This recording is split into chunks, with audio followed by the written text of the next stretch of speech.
જિલ્લાના માંગરોળમાં અર્ધબેભાન અવસ્થામાં મળી આવેલી બાંગ્લાદેશી સગીરા પર એક બે નહીં પણ 21 શખ્સોએ દુષ્કર્મ આચર્યું હોવાનો ખુલાસો થયો છે.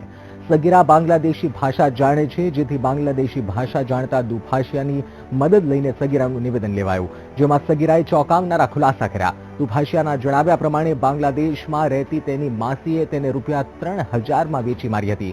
સાયન નામનો શખ્સ તેને કોલકાતા નજીકના બોંગા ગામે લઈ આવ્યો હતો. ત્યારબાદ તેને અન્ય 3 લોકોએ પણ વેચી હોવાનો ઘટસ્ફોટ થયો છે.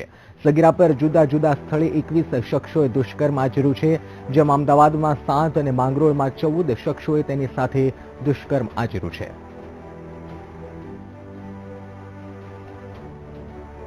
उसका खालू ने बांग्लादेश को वो पेंड्रापुर बॉर्डर क्रॉस करके कलकत्ता में आया था. कलकत्ता से उसका दालाल के खप्पर में आया, उसको लेके गया मुंबई से उसका व्यवसाय में लगाया था, लेकिन वो किया नहीं. उसको आगे अहमदाबाद में भेज दिया गया.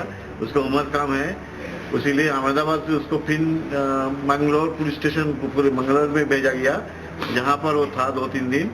उसके बाद वो उधर से भागी और जूनागढ़ आया और जूनागढ़ पुलिस ने उसको पकड़ा और ये ऑक्सफोर्ड में इसको लेके आया. સગીરાની કહાની સૌ કોઈને ચોંકાવી દે તેવી છે, કારણ કે જે દેશમાં સ્ત્રીને દેવી તરીકે પૂજવામાં આવે છે, તે જ દેશમાં એક સગીરાને 4 વખત વેચવામાં આવી અને જુદા જુદા સ્થળોએ તેના પર દુષ્કર્મ આચરવામાં આવે, તેનાથી શરમજનક કોઈ ઘટના નથી. દુભાષાની વાત માનીએ તો બાંગ્લાદેશથી સાયન નામનો શખ્સ તેને કોલકાતાના બોંગા લઈ આવ્યો હતો, જે બાદ સાયને તેને ટીકા નામના શખ્સને વેચી હતી. ટીકાએ કેટલાક દિવસ તેના ઘરમાં રાખી, ત્યારબાદ આ સગીરાને મુંબઈ લઈ જવામાં આવી.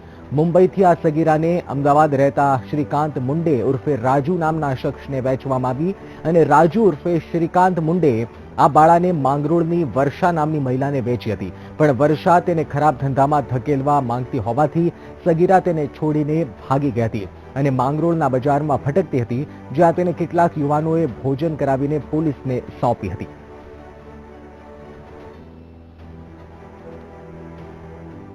बोलता है 7 अहमदाबाद में, 14 इधर.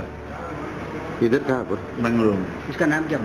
पुलिस को बात करेगा, कलकत्ता पुलिस को साथ बात करेगा, एसपी साहब आके बात करेगा, उसको सही सलामत